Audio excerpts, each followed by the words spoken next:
Hello tout le monde, j'espère que vous allez bien. Moi ça va super bien. Je suis très contente de vous retrouver aujourd'hui pour une formation 100% gratuite sur comment lancer un business en ligne. Et c'est une vidéo que je vous avais promis depuis pas mal de temps maintenant et je suis très contente de la filmer aujourd'hui. Donc au programme de cette formation complètement gratuite, je vais vous expliquer quels sont les business models en ligne que vous pouvez lancer de l'île Maurice, quels sont les avantages et les inconvénients de chacun. Cette formation est le premier volet de ma formation que je vais lancer très bientôt. Donc si cette formation lancer un business à succès en ligne vous intéresse, n'hésitez pas à vous rendre sur mon site, je vous laisse le lien en bas de description. Vous pouvez vous inscrire, c'est 100% gratuit. C'est simplement pour recevoir la brochure dès qu'elle sera prête et de recevoir les éléments de la formation. Donc, si ces sujets vous intéressent, je vous invite à vous abonner à la chaîne. Je suis Emma, je suis de l'île Maurice et je suis directrice d'une agence de communication et également formatrice en ligne dans tout ce qui est marketing digital et entrepreneuriat. D'ailleurs, j'ai une playlist pour tout ce qui est entrepreneuriat, lancer un business à l'île Maurice et je vous la mets juste ici. Pour cette formation, je vais me mettre devant mon tableau et je vais vous expliquer les trois et demi, on va dire, business model qui vous intéresse pour lancer un business en ligne de l'île Maurice. Donc, on se retrouve devant mon tableau. Avant de débuter la formation, je voulais remettre un petit peu mon histoire dans le contexte et vous expliquer pourquoi est-ce que vous devriez m'écouter quand je vous fais cette formation et quelle est ma légitimité là-dedans. Et bien, pour ceux qui ne me connaissent pas, qui ne connaissent pas en tout cas mon parcours, j'étais enseignante au secondaire pendant à peu près presque 8 ans. Et ensuite, en 2019, donc j'ai tout arrêté. Je me suis reconvertie, j'ai fait une reconversion dans la gestion des réseaux sociaux. Donc j'ai été social media manager pour une agence et ensuite j'ai évolué, j'ai travaillé dans le corporate, j'ai été responsable digital, etc. Ensuite, le Covid est arrivé et j'ai tout remis en question. J'ai lancé mon business en ligne. Je me suis lancée en tant que freelance et d'ailleurs, c'est comme ça que beaucoup me connaissent. Donc, je vous laisse une petite vidéo ici sur mon parcours. Donc, je me suis lancée en freelance à mon propre compte en tant que consultante en marketing digital. Je suis également devenue formatrice freelance en marketing digital pour le marché français. Et ensuite, les choses en entraînant une autre, j'ai lancé une agence de communication et je suis également formatrice. J'ai lancé mes propres programmes de formation en ligne et aussi j'ai fait 2 business en ligne à côté. Je vais vous expliquer tout ça maintenant. Donc, moi, mon but aujourd'hui, c'est de vous expliquer comment est-ce que vous aussi, vous pouvez lancer un business en ligne, quels sont les business en ligne qui sont disponibles pour vous, comment choisir un business en ligne qui va vous convenir au mieux. Donc, on va voir tout ça aujourd'hui. Premièrement, le service en ligne, donc le business model le plus facile à lancer actuellement. Je vais vous expliquer pourquoi. Et moi, d'ailleurs, j'ai débuté comme ceci. Donc, j'offrais mes services en ligne. J'étais freelance et j'offrais mes services à des clients partout dans le monde, que ce soit aux États-Unis, au Canada, en Australie, en Afrique, à l'île Maurice et en France, par exemple. On va parler de ça dans les détails, mais j'ai plusieurs vidéos à ce sujet. Vous pouvez aller dans mes playlists pour voir d'autres vidéos à ce sujet. Ensuite, le deuxième business model, et ça, je reçois plein de messages sur mon compte Instagram par rapport à ça. Donc, lancer un e-commerce. Je sais que beaucoup de personnes veulent lancer un e-commerce ou ont lancé un e-commerce, mais ne savent pas vraiment la direction dans laquelle ils doivent aller, comment se lancer, etc. Donc, on va parler de tout ça. On va parler du dropshipping qui fait partie de l'e-commerce. Donc, on va en parler. Est-ce que c'est vraiment possible de faire du dropshipping de l'île Maurice? Est-ce que c'est raisonnable? Est-ce que c'est rentable? Et ensuite, on va parler du dernier business model. Ce sont de l'e-commerce, mais pour des produits qui sont digitaux. Donc, on va parler de l'e-commerce pour les produits physiques. Donc, vous importez des produits et vous les vendez en ligne. Et on va parler des produits digitaux. Donc, on va commencer par le premier business model qui est d'offrir des services en ligne. Donc, il y a énormément de services en ligne que vous pouvez offrir. D'ailleurs, j'ai fait plusieurs vidéos à ce sujet. J'ai une playlist business en ligne. Allez-y, allez voir. Pour reprendre mon exemple, donc moi, j'ai lancé mon business en ligne. J'ai offert des services que je connaissais déjà, dans lesquels j'avais des compétences et des certifications, donc le marketing digital.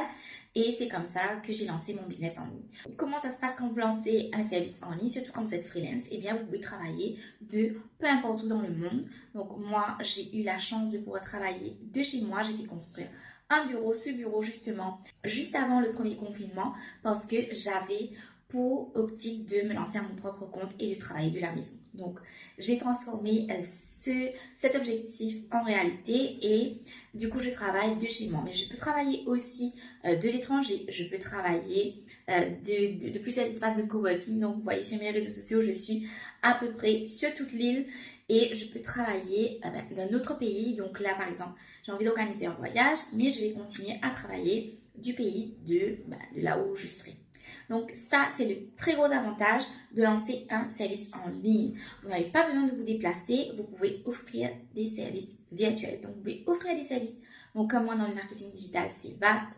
Vous pouvez créer des sites web, vous pouvez donner des cours en ligne, vous pouvez donner des leçons particulières en ligne, vous pouvez faire du coaching en ligne, faire du graphisme en ligne. Vous n'avez pas besoin de vous déplacer. Il y a plein de services que vous pouvez offrir sans devoir vous déplacer. Et c'est ce qu'on va voir dans la formation complète que je lance très bientôt. Donc, toutes les idées de business que vous pouvez lancer en ligne en offrant vos services. Aussi, vous pouvez devenir assistant virtuel. J'en ai déjà parlé sur ma chaîne. Vous pouvez offrir votre service d'assistance dans la comptabilité, dans la gestion de clients, dans tout ce qui est administratif, tout ce qui est closing. Je vois beaucoup en ce moment de closers. Vous pouvez offrir ce type de service de vente, de business development, etc., etc. Donc, on va voir tout ça plus en détail dans la formation, mais voici une liste de services que vous pouvez offrir. Donc, pourquoi est-ce que vous allez choisir ce business model pour vous lancer? Eh bien, parce que ça offre énormément d'avantages. Donc déjà, en termes de coûts, très peu de coûts. Si vous travaillez de chez vous, vous n'avez pas de coût de location d'entreprise, vous n'avez pas besoin d'acheter des produits, donc d'investir vos sous dans quelque chose dont vous n'êtes pas sûr que ça va fonctionner. Vous offrez vos compétences en échange d'argent, vous offrez votre temps en échange d'argent, donc vous pouvez gagner pas mal d'argent, vous pouvez très vite atteindre un salaire que vous auriez eu dans un business traditionnel, donc en travaillant de chez vous, à votre propre rythme et selon vos propres conditions. Et aussi, ce qui est bien avec ce business model, c'est que vous avez très peu de frais par exemple de publicité, si vous savez très bien communiquer sur les réseaux sociaux, donc c'est pas la peine de faire énormément de publicité. Et voilà, donc ça ce sont les véritables avantages. Donc moi pour débuter, j'en avais déjà parlé dans une autre vidéo, pour débuter j'ai dû acheter qu'un laptop, j'ai pris un laptop seconde main aussi. Et j'avais déjà ma connexion internet, il me fallait que l'ordinateur ouvert.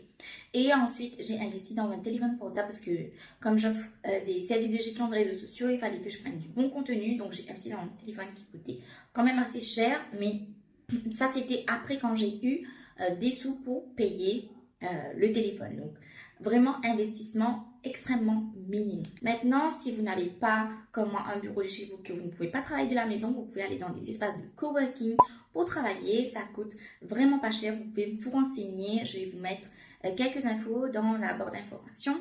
Vous pouvez louer un espace de bureau en colocation avec d'autres freelances qui sont à leur compte aussi et qui veulent réduire leurs coûts. Donc, ça peut être une idée.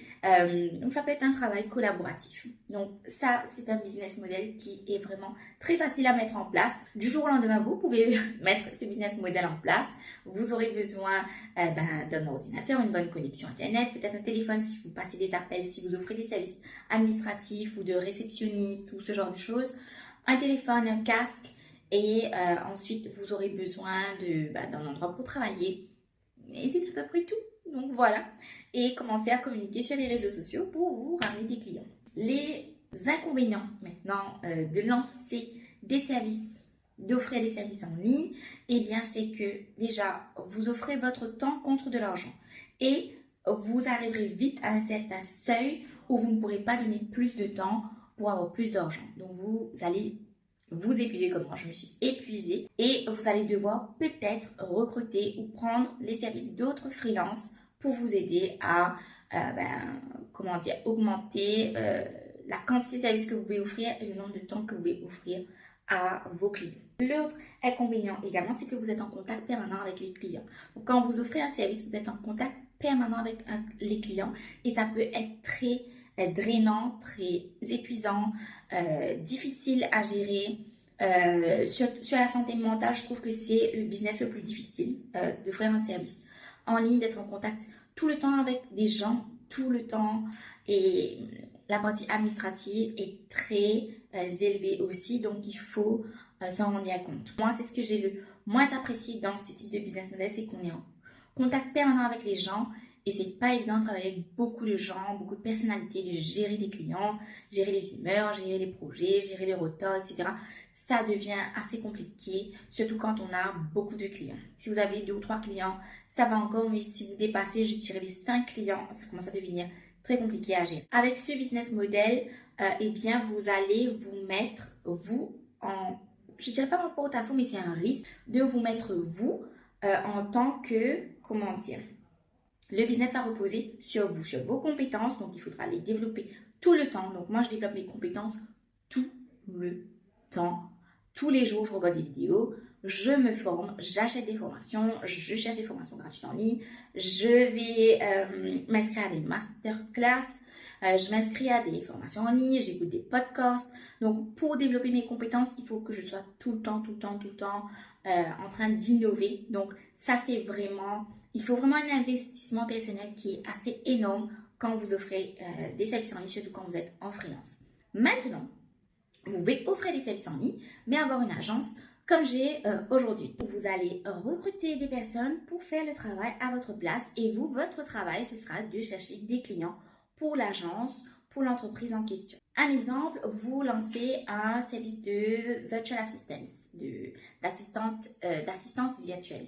Donc, qu'est-ce que vous allez faire? Si par exemple votre service d'assistance virtuelle est dans la comptabilité, mais vraiment au niveau administratif, day-to-day tasks, etc., vous pouvez recruter des personnes qui seront elles-mêmes ou freelance ou employées dans votre agence et vous allez chercher des clients, par exemple, à l'étranger, en France par exemple, je sais qu'ils sont friands de ça, aux États-Unis, pour offrir vos services par exemple. Et vous allez prendre une partie des revenus pour vous. Donc ça peut être une idée. Vous n'êtes pas obligé de devenir freelance pour lancer ce type de business. Mais moi je conseille, sauf si vous avez déjà une base de clientèle et que vous savez où trouver des clients, je vous aurais conseillé de lancer vos services pour débuter, pour voir qu'est-ce que ça donne, quel est le retour avant d'aller investir, d'aller employer, surtout employer des gens à plein temps et vous retrouver dans une situation où vous allez devoir envoyer des gens où les revenus ne rentrent pas et que vous ne touchez pas de revenus. Donc, faites attention à cela. Ensuite, on va passer au deuxième business model qui est l'e-commerce. Donc, on va passer un peu de temps dessus. L'e-commerce, c'est un projet que j'ai envie de mettre en place actuellement, ça fait plusieurs mois. Je fais pas mal de recherches là-dessus, donc je me sens capable de vous partager toutes les recherches que j'ai faites et comment est-ce que ce business model peut vous convenir ou pas. Donc moi par exemple, j'avais envie de lancer, j'ai toujours eu envie d'avoir un e-commerce, mais pour moi le business model le plus facile à mettre en place c'était d'offrir des services comme j'ai fait de longues études et que j'avais des compétences qui sont très demandées sur le marché. Pour moi c'est la façon la plus facile de me lancer dans l'entrepreneuriat. Mais j'ai envie de transitionner sur de l'e-commerce, en tout cas une partie de mes activités dans l'e-commerce pour la vente de produits physiques et non pas vendre des services. Donc, qu'est-ce qui est bien quand on vend des produits physiques? Eh bien, c'est qu'on n'a pas de contact direct vraiment avec le client. Donc, bien sûr, il y aura le customer service, toute la partie customer service, on va venir là-dessus, mais il n'y a pas, comment vous dire, vous n'êtes pas constamment en relation avec les clients, vous n'êtes pas drain, on ne prend pas toute votre connaissance, votre cerveau, toute la journée, tous les jours. Vous ne devez pas assister à des réunions, à des conférences, aller à des rencontres, etc. Donc, il y a toute cette partie-là qu'on va enlever. Donc, déjà, sur la santé mentale, je pense que ça joue énormément. En tout cas, pour moi, je pense que ça joue énormément et que la pression, certes, elle est là, mais elle est beaucoup moins là parce que quand vous êtes dans un business de service, surtout quand vous êtes freelance, vous avez plusieurs patrons, entre guillemets. Donc, tandis que quand vous lancez un e-commerce, eh bien, les gens achètent tout, n'achètent pas. Donc, il faut bien sûr veiller à ce que les gens reçoivent les commandes à temps, que le paiement soit bien effectué, que ce soit un paiement sécurisé. Et bien sûr, vous allez offrir un bon after-sales service, mais vous allez vendre des produits. Bien sûr, vous allez vous assurer que la qualité du produit matche avec le prix et avec ce que vous affichez comme publicité. Donc, vous avez ça qui est vraiment bien avec l'e-commerce. Mais, par contre, si vous vendez des produits physiques, même en e-commerce, eh bien, il faudra investir du capital. Donc, moi, je n'ai pas lancé de e-commerce jusqu'à présent parce qu'il faut investir quand même un bon capital pour pouvoir vendre des produits. Donc, si j'achète des produits et que mon stock, ben, il ne part pas, mais pour moi, un business de service est beaucoup plus rentable tout de suite qu'un business de produit. Surtout qu'un business de produit, il faut penser au coût du produit, au coût du shipping, certainement que vous allez importer des produits. Il faut penser au coût marketing. Donc ça, c'est très important. Les gens oublient à chaque fois de garder un coût marketing qui doit être important. Parce que certes, vous devez investir dans le produit, mais si vous ne savez pas le vendre, mais qu'est-ce que vous allez faire avec tous ces produits? Comment est-ce que vous allez avoir des revenus et faire des profits? Donc, le budget marketing est extrêmement important. Il faut toujours, ça c'est une priorité. Vous avez le produit. En deuxième position, il y a le marketing qui est essentiel, vital pour la réussite de votre business. Donc, il y a ces frais-là. Maintenant, si vous ne savez pas vendre, si vous ne savez pas faire du marketing, si vous n'avez pas les techniques pour vendre, donc ce sera très compliqué de lancer ce type de business. Vous allez devoir payer quelqu'un d'autre et ça va engendrer d'autres frais également. Vous allez devoir prendre quelqu'un, soit une agence, soit un freelance, soit employer quelqu'un à plein temps pour gérer toute la partie marketing. Donc, il y a ça, il y a beaucoup de coûts, en tout cas, qui sont associés à ça. Maintenant, si vous voulez faire un petit business à côté, l'e-commerce, moi, je trouve que c'est super intéressant. Si vous ne dépendez pas de ça pour vivre, je trouve que c'est très intéressant. Si vous êtes étudiant, si vous êtes passionné par quelque chose et que vous voulez vendre, par exemple, vous êtes passionné par les sacs à main, disons, et que vous voulez importer des sacs à main et revendre. Donc, moi, c'est une idée que j'avais à la base, c'est le business que je voulais lancer. C'est un business de sacs à main, mais quand je me suis renseignée sur tout ce qui est customs, la taxe sur les sacs à main et le coût des sacs à main, ça devenait vraiment trop cher, donc j'ai abandonné l'idée. Donc, dans la formation que je vais lancer, on va voir tout ça. Donc, comment calculer les coûts, où est-ce qu'il faut aller trouver ces infos, qui c'est qu'il faut contacter et comment faire un vrai costing pour pouvoir avoir le prix final de votre produit et savoir si le business est rentable ou sera rentable ou pas, ou si vous allez pouvoir vendre vos produits, si vos produits, fit le marché. Il y a toute cette partie-là à réfléchir. Maintenant, ce qui est bien avec l'e-commerce, c'est que ça s'est démocratisé depuis Covid. Donc, ça, c'est vraiment génial. On a beaucoup moins de barrières en ce qui s'agit de commander en ligne. En tout cas, notre mindset a changé. Maintenant, le problème qu'il y a, c'est le problème de shipping qui est assez énorme. Surtout pour nous à l'île Maurice, c'est très compliqué d'avoir un shipping rapide. Si on a un shipping rapide, c'est qu'il faut payer plus cher, beaucoup plus cher. Donc, ça, c'est un bémol pour tout ce qui est e-commerce. Pour la petite histoire, j'avais un client en France qui a une grosse entreprise qui faisait beaucoup de revenus plutôt. Et il était dans le business de l'e-commerce. Donc, moi, je m'occupais de toute sa partie marketing sur les réseaux sociaux et l'emailing. Et il faisait beaucoup de revenus. Donc, il vendait beaucoup, mais toutes ces commandes partaient extrêmement en retard. Donc, il y avait un énorme problème au niveau du service après-vente, du service client. Donc, il fallait tout le temps appeler les clients pour leur dire de nous excuser, que les commandes allaient être en retard. On n'avait pas de visibilité sur les commandes parce que après Covid, donc le shipping est devenu assez flou. Donc, ça a engendré une très mauvaise réputation en ligne du business. Donc, moi, je devais gérer toute cette partie-là. C'était assez catastrophique, je dois le dire, à cause du shipping. Donc, vous pouvez vendre. Vous pouvez avoir un produit super intéressant, vous pouvez vendre le produit, mais si le produit arrive avec des mois de retard, on parle en termes de mois, les gens seront énervés, peu importe la qualité du produit, les gens seront frustrés et ils vont vous descendre sur les réseaux sociaux. Et si vous avez une mauvaise image, ça impacte directement vos ventes. Donc, ça peut être très grave. Donc, renseignez-vous bien sur toute cette partie shipping. Donc ça, ce sont les avantages et les inconvénients. Maintenant, on va parler du dropshipping. J'ai fait énormément. Quand je dis énormément, c'est énormément de recherches sur le dropshipping. J'ai suivi énormément de formations en ligne sur le dropshipping parce que je voulais faire du dropshipping à la base. Parce que pour moi, après le business de service, le dropshipping, je pense que c'est le business le plus rentable en ligne, bien sûr. Mais récemment, je me suis rendu compte, surtout, j'allais lancer une boutique en dropshipping. Donc, j'avais vraiment fait mon business plan, toutes mes idées étaient là, j'avais suivi toutes les formations. Et moi, comme je suis experte en marketing digital, donc pour moi, vendre des produits, c'est pas du tout compliqué. Faire des publicités sur Facebook, faire des publicités sur Google, faire des publicités, faire du contenu sur les réseaux sociaux, tout ça pour moi, il n'y a aucun souci. Mais le gros souci, il y a plusieurs gros soucis, c'est PayPal, c'est le shipping et c'est tout ce qui est privacy policy, conditions générales de vente, etc. Surtout si vous vendez en Europe.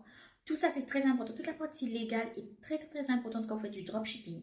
Si vous n'avez pas toute cette partie légale, que vous vendez des produits, par exemple en France, que les clients ne reçoivent pas leurs produits parce que vous n'avez pas la main mise sur le produit, le shipping, la logistique, les clients ne reçoivent pas les produits. Vu les scandales qu'il y a actuellement, par exemple en France, et que le dropshipping est associé à des choses qui sont négatives, si vous n'avez pas un bon, comment vous dire, un bon moyen de paiement, vous pouvez vous retrouver avec un compte PayPal bloqué à vie.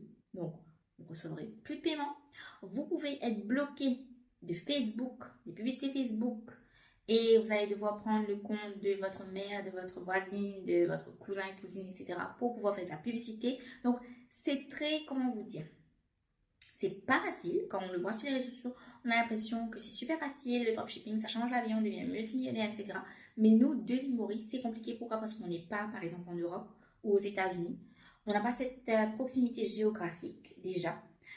On doit respecter les lois, bien sûr, les conditions générales de vente. Donc, il faut voir les conditions qu'il y a dans ces pays-là parce que si vous voulez faire du dropshipping, ce sera un one-off. Vous allez vendre des produits, ça va pas chez le client, voilà, et vous allez devoir changer de business. Parce que pour moi, c'est pas sur le long terme. Donc, c'est pour ça que moi, je ne l'ai pas fait, c'est parce que ce n'est pas une vision à long terme et je ne veux pas tomber dans des arnaques ou je ne veux pas avoir de problème, je ne veux pas que le service client soit pourri, que les gens me défoncent sur les réseaux sociaux, tout ça. Donc, pour moi, c'est compliqué. Donc, je préfère faire un e-commerce où j'ai une vraie marque, j'ai un logo, j'ai un branding, j'ai tout qui est mis en place, j'ai mon propre site, je m'occupe de toute la logistique.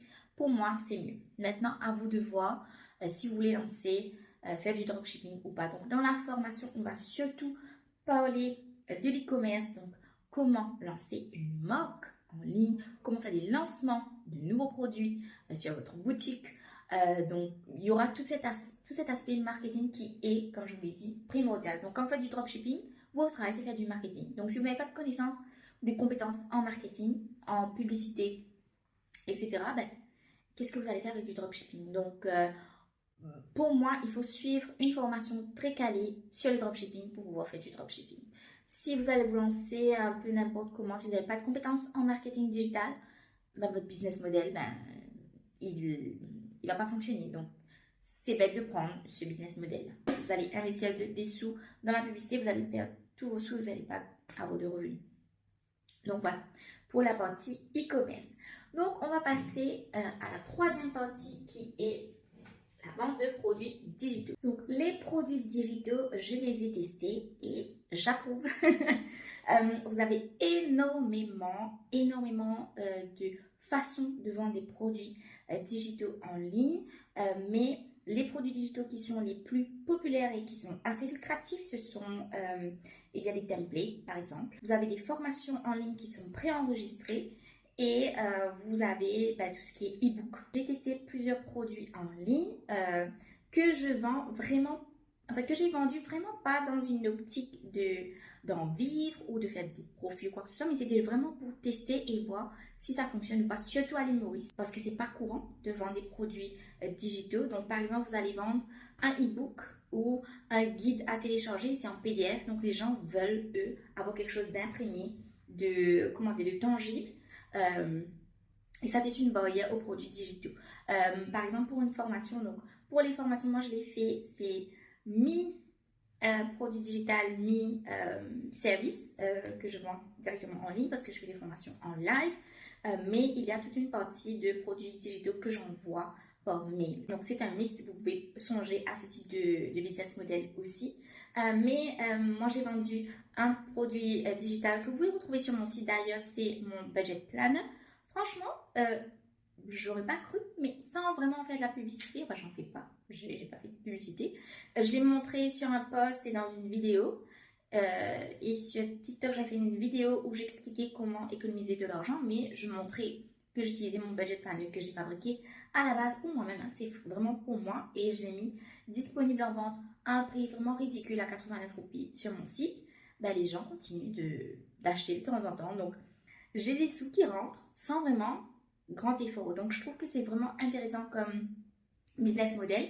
Et au lieu de faire un service, si vous n'aimez pas le contact avec le client, si vous ne voulez pas aller à des rendez-vous, à faire des réunions en ligne, etc., moi, je vous aurais conseillé de tester les produits digitaux. Par exemple, vous êtes graphiste, mais vous ne souhaitez pas travailler en freelance parce qu'il y a toute cette partie administrative, cette partie de gestion de clients que vous n'arrivez pas à gérer, mais vous pouvez faire des produits digitaux. Moi, j'ai testé par exemple Etsy.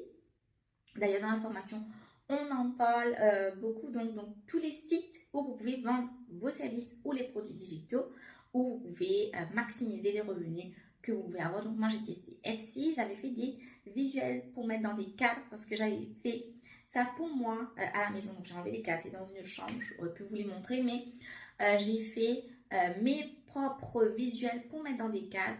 Et je les ai mis en vente vraiment à rien du tout sur Etsy. C'était à 99 cents ou 1,99$, je ne me rappelle plus. Mais ensuite, j'ai fermé la boutique parce que j'arrivais pas à la maintenir parce que j'ai trop de travail. Et 1,99$, moi, c'est pas intéressant de faire vraiment un business là-dessus. Mais en tout cas, c'est une possibilité pour vous. Donc, si vous êtes créatif, par exemple, et que vous aimez faire tout ce qui est, comment vous dire, des notebooks, vous pouvez faire des e-books sur la cuisine, par exemple, sur des recettes. Vous pouvez faire des exercices de sport que vous pouvez filmer, enregistrer et vendre. Il y a énormément de choses que vous pouvez faire. Mais encore une fois, pour les produits digitaux, il faut savoir comment les vendre. Il faut savoir comment communiquer là-dessus. Donc, il y a tout un travail d'éducation et d'expliquer aux gens quel est l'intérêt pour eux d'acheter ces produits digitaux. Ce qui est bien avec les produits digitaux, c'est que vous n'avez pas vraiment de frais au fait. Vous n'avez pas beaucoup de frais. Une fois que vous l'avez fait une fois, bien vous pouvez le vendre indéfiniment. Donc moi, c'est ce que je fais avec le budget planner. Je l'ai fait pour moi une fois, je l'ai mis à la disponibilité de tout le monde. Et bien, je fais des revenus. As and when, quand j'en parle, etc.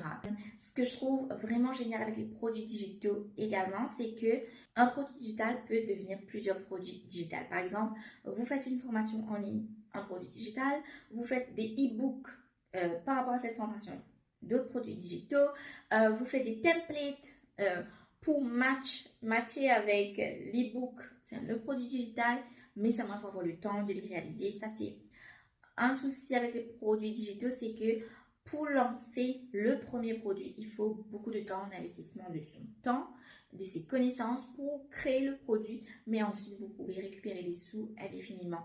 Par exemple, si le produit est tendance pendant 2 ans, pendant 2 ans, vous allez récolter des revenus sur un seul et unique produit. Tandis que si vous faites un e-commerce, vous devez acheter du stock à chaque fois pour pouvoir vendre le produit. Donc, une partie des revenus ne vous revient pas, ça va rembourser vos dépenses. Donc, vous allez avoir moins de revenus si vous faites des produits physiques qu'un produit digital. Mais le produit digital sera plus compliqué à vendre que le produit physique. Donc, à voir. Qu'est-ce qui vous convient? Ce qu'on va faire, on va retourner à mon bureau et on va conclure cette formation gratuite. Pour conclure cette formation, moi, ce que je veux vous dire, c'est d'évaluer les pour et les contre de chaque business model, de voir vous, quelles sont vos compétences, quelle est votre personnalité, quelles sont vos ambitions? Est-ce que vous voulez faire ça comme un un side hustle pour avoir des revenus additionnels tous les mois en plus de votre travail actuel. Donc peut-être que vous allez opter pour soit du e-commerce en produits physiques. Vous allez travailler sur des produits digitaux que vous allez pouvoir vendre. Parce qu'offrir un service alors que vous avez un job à plein temps, ce sera compliqué parce que vous aurez besoin de temps. Ou vous allez offrir un service, mais vraiment 1 heure par semaine ou 2 heures par semaine que vous pourrez accorder à ce service. Donc les revenus seront pas énormes, mais comme c'est un side hustle, c'est quand même des revenus additionnels pour réaliser vos projets. Ou est-ce que vous voulez vraiment vous lancer dans l'entrepreneuriat? C'est votre rêve, vous voulez lancer un business et pouvoir en vivre. Donc à ce moment, peut-être que vous allez lancer un business en ligne de service qui peut être rentable assez rapidement parce que vous aurez besoin de sous pour pouvoir vivre justement, vous aurez plus de salaire. Ou vous allez lancer un site e-commerce parce que vous avez économisé des sous, que vous avez un capital, que vous voulez investir, que vous êtes sûr de votre projet, de la qualité de votre produit et que vous pouvez honorer les commandes rapidement.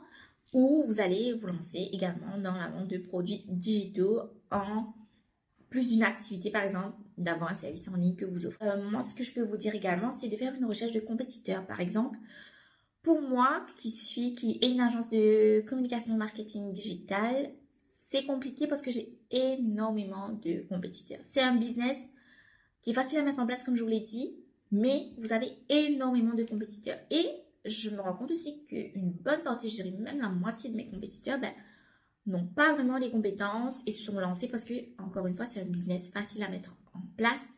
Et donc, il y a vraiment une très grosse compétition. Donc, il faut pouvoir combattre la compétition pour pouvoir vendre ses services. Donc, à voir si vous avez trop de compétition, est-ce que ce sera trop compliqué de vendre des services pour pouvoir vivre de ça.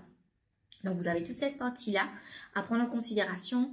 Par exemple, je sais que l'e-commerce aussi, vous avez beaucoup de compétiteurs, surtout dans tout ce qui est mode. Il y a énormément de boutiques Instagram, je vois, à Maurice. Et je ne sais pas si c'est forcément super rentable, si on peut avoir des revenus vraiment intéressants pour pouvoir en vivre, à voir, peut-être par rapport au prix de vos produits que vous allez mettre.